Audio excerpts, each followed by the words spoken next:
Okay, so if you cannot see my face right now, I need for you to hold your phone up like this and move it around in this direction, just like that. Move it, okay? Move it around. And you know what? Even if you can see my face, go ahead and get your phone and move it like this. One person, come on, go ahead and do it. Did you see that? 360. Now you can see everywhere and every direction that I'm in. I'm so excited about that. So anyway, I'm about to unload my kayak from my truck. Here we go.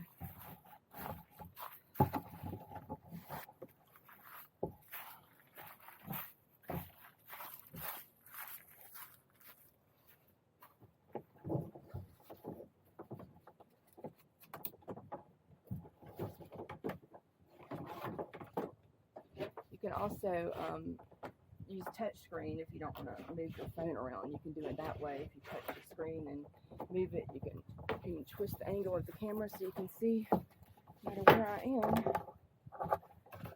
see me or the view or whatever you want to.